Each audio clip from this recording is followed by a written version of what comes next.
बिस्मिल्लाहिर्रहमानिर्रहीम, अस्सलाम वालेकुम। हथियार डालना, सरेंडर करना ये ऑप्शन ही नहीं है, ना ईरान के पास, ना सियासी तौर पर अगर देखें पाकिस्तान में तहरीक इंसाफ के पास। मज़ाहमत हो रही है। इन दोनों को साथ हम मिलाएं तो नज़र आता है कि जब मुश्किल वक्त आए तो कुछ भी हो आपको मज़ाहमत करते रहना चाहिए। जीतता वही है जो हार नहीं मानता।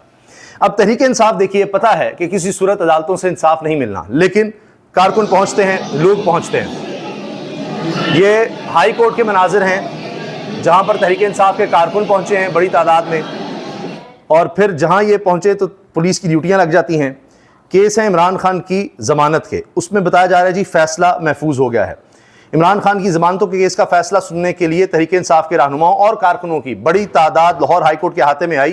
पुलिस की भारी नफरी भी यहाँ पर पहुंची। ये हमेशा ही होता है। और लाहौर हाई कोर्ट में बैनर्स उठाए हुए थे, प्लेकार्ड्स थे, इमरान खान के हक़ में यहाँ पर नारे थे, और ख़वातीन ने भी यहाँ पर नारेबाजी की है इमरान खान के हक़ में। तो नज़र ये आ रहा है कि तहरीक इंसाफ के कारकुन या लोग पीछे नहीं हट रहे, वो नाउमीद नहीं हो रहे। इमरान खान की ज़मानतों के महफूज फैसले का इंतज़ार करते हुए पाकिस्तान तहरीक इंसाफ के कारकुन अदालत में मौजूद हैं, नारेबाजी भी ये करते रहे। और हुकूमत यही करती है कि जी जहाँ ये हो पुलिस को भेज दो।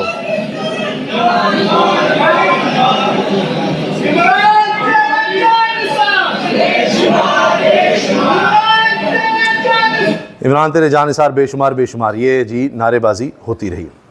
अब इसके अलावा असम्बली के अंदर भी, असम्बली फ्लोर पर भी तहरीक इंसाफ एक्टिव नज़र आ रही है। और किस तरह से ये वो जमात के अपोजिशन में होते हुए भी ईरान के साथ यही खड़े हो रहे हैं, और बाकायदा तौर पर खड़े हो रहे हैं, सिर्फ ऐलानात नहीं हैं। पाकिस्तान तहरीक इंसाफ के अरकान पार्लियामेंट का कौमी असम्बली इजलास के दौरान एहतजाज, ये देखिए अर्दली के नारे लगाए इन्होंने।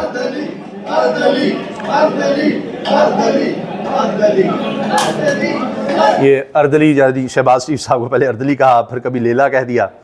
ये जी ब्रेकिंग न्यूज़ के तौर पर चलाई जा रही है। पीटीआई के अरकान कौमी असम्बली अमेरिका मुर्दाबाद और इसराइल मुर्दाबाद के पोस्टर्स उठाकर ऐवान में पहुंच गए।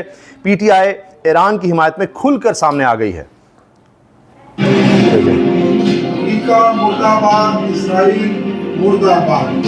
ईरान और अमेरिका के हमले की हम जोर मुजम्मत करते हैं। ईरान की पर हमला है, मुस्लिम उम्मा पर हमला है। जी, असद कैसर भी नजर आ रहे हैं, दीगर इनके सीनियर रहनुमा भी नजर आ रहे हैं। इमरान खान जिंदाबाद के साथ कह रहे हैं। तो कौन सी जमात है जो खड़ी है?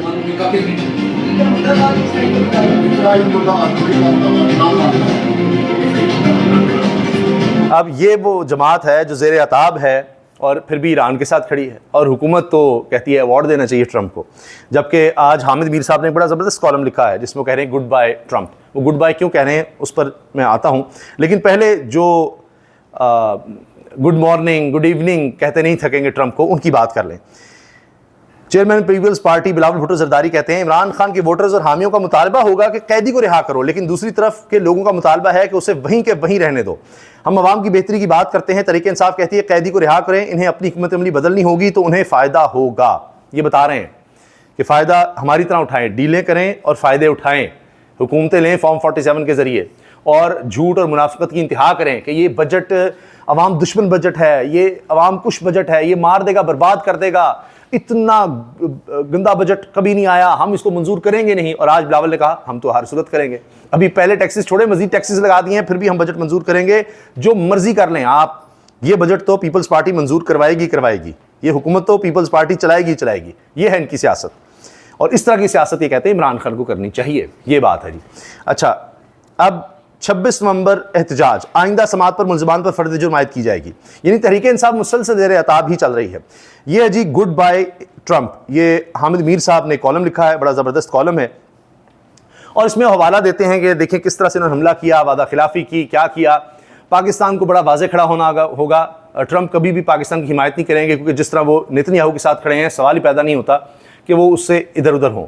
तो हमें उनको गुड बाय कह देना चाहिए, हमें अपनी पॉलिसीज़ के साथ चलना चाहिए। फिर वो तारीख़ी हवाले देते हैं कि 60 की दिहाई के शुरू में जो जंग हुई उसमें नज़र आता है कि किस तरह अरब ममालिक को शिकस्त हुई, बल्कि 60 की दिहाई के आखिर में 1967 में तो सिर्फ 6 दिन जारी रही थी, और अरब ममालिक को बड़ी बुरी शिकस्त हुई थी। 73 में माह रमज़ान में शुरू होने वाली अरब इसराइल जंग 19 दिन जारी रही, जबकि पहली जंग सिर्फ 6 दिन थी और इसराइल को तारीखी फतह मिली। 19 दिन वाली जंग में कम से कम यह हुआ कि मिस्र ने कुछ अपने इलाके छुड़वाए। फिर 1942 में इसराइल ने लबनान पर कब्जा कर लिया, फिर यह कब्जा छुड़वाया भी गया और इसराइल को इस तरह से पसपाई हुई कि हिजबुल्लाह का किरदार भी बड़ा अहम रहा।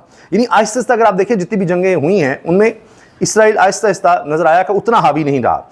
अब ये जो ताज़ा जंग है ईरान के साथ, पहले मरहले में नजर आया इसराइल हावी है, लेकिन उसके बाद वो बताते हैं कि तवील होती चली गई और ईरान की सलाहियत बढ़ती चली गई और वो मुजामत करता चला गया, क्योंकि इनकी पहली कैलकुलेशन ये थी कि हम इनकी टॉप टियर शिप सारी उड़ा देंगे तो उसके बाद यहाँ पर कू हो जाएगा, दूसरा कोई आ जाएगा, हुकूमत गिर जाएगी, तख्ता उलटा जाएगा और सारा कुछ हमारे हाथ में आ जाएगा। कुछ नहीं हो सका।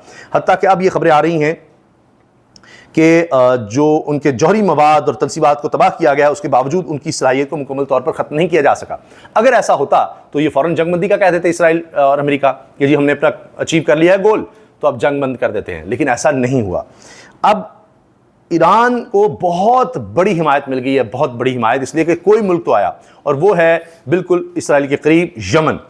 यमन का इसराइल और अमेरिका के खिलाफ जंग में बाज़ाब्ता शमूलियत का ऐलान। वो कह रहे हैं कि हम बाकायदा शामिल हो रहे हैं इसराइल अमेरिका के खिलाफ। ये देखिए, यमन ने बाज़ाब्ता तौर पर ईरान के साथ इसराइल और अमेरिका के खिलाफ जंग में शमूलियत का ऐलान कर दिया है। यमनी मुसल्लह अफ़वाज के तर्जुमान ब्रिगेडियर जनरल याहिया सारी ने अपने ज़ाती सोशल मीडिया अकाउंट पर एक बयान के जरिए ऐलान किया, यमन बाज़ाब्ता तौर पर अमेरिका और इसराइल के खिलाफ जंग में दाखिल हो रहा है। अपने बहरी जहाज़ों को हमारे इलाकाई पानियों से दूर रखें। अभी एक थ्रेट तो सामने आ गया है और अब इनकी तरफ से आना, ये एक सपोर्ट तो ईरान को मिल रही है कि बाकायदा तौर पर एक और मुल्क, वहाँ अगर इसराइल के लिए अमेरिका पहले ही खड़ा था, लेकिन तज्जियाकार भी ये कह रहे हैं कि इसराइल की शिकस्त हो गई है। उसकी शिकस्त इस तरह से हुई है कि अमेरिका को बीच में आना पड़ा है और इसराइल खुद नहीं निमट सक रहा था ईरान के साथ, तो उसकी शिकस्त हुई। तो नज़र आया कि अब अमेरिका की हिमायत के बगैर तो कहानी ख़त्म हो गई है, लिहाजा अमेरिका को बीच में उसको इन्वॉल्व करना पड़ा बराह रास्त जंग में। अब ये जंग फैलेगी और ये नहीं है कि इसमें अमेरिका का कोई नुकसान नहीं होगा, इसराइल का नहीं होगा। आप देखिए कि इसराइल पर अब पहले से ज़्यादा ख़तरनाक हमले हो रहे हैं। यमन की तरफ से भी कहा गया है कि जी ये सारा इलाका अब ख़तरे में आ गया है और हालात अब मज़ीद इससे बिगड़ने जा रहे हैं। और इसमें अब तो जो ताज़ा हमले हैं उसका भी मैं जिक्र करता हूं, लेकिन ये सुनिए, सिफारतकारी का दरवाज़ा यकीनी तौर पर बंद हो चुका। ईरानी वज़ीर ख़ारजा का अक़वाम मुत्तहिदा को ख़त कि अब कोई फ़ायदा नहीं है, कोई सिफारतकारी नहीं चलेगी, अब जंग ही होगी और हम लड़ते रहेंगे। अमरीकी हमलों के बावजूद ईरान की एटम बम बनाने की सलाहियत ख़त्म नहीं हुई, आलमी तज्जियाकार बता रहे हैं।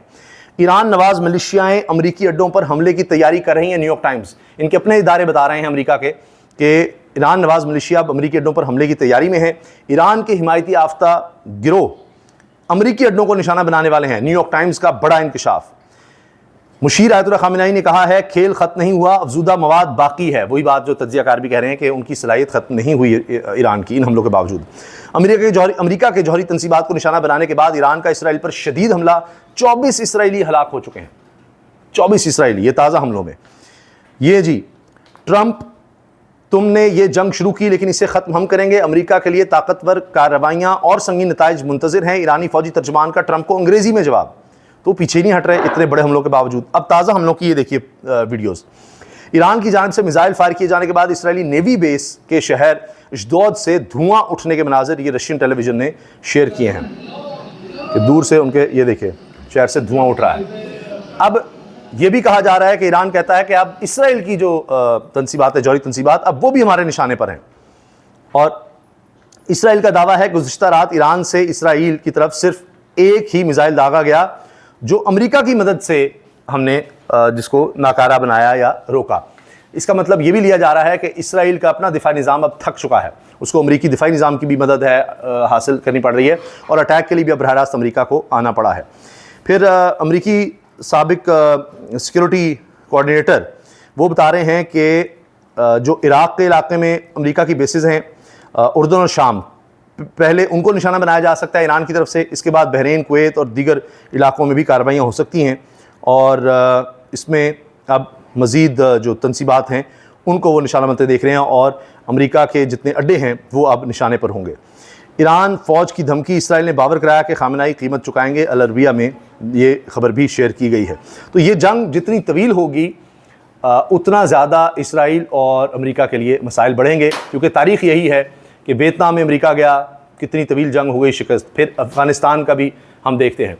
तो अगर ये तवील जंग होती है तो यकीनन नज़र यही आता है कि इसराइल और अमेरिका की मुश्किलात बढ़ती चली जाएंगी। इजाज़त दीजिए, अल्लाह हाफ़िज़।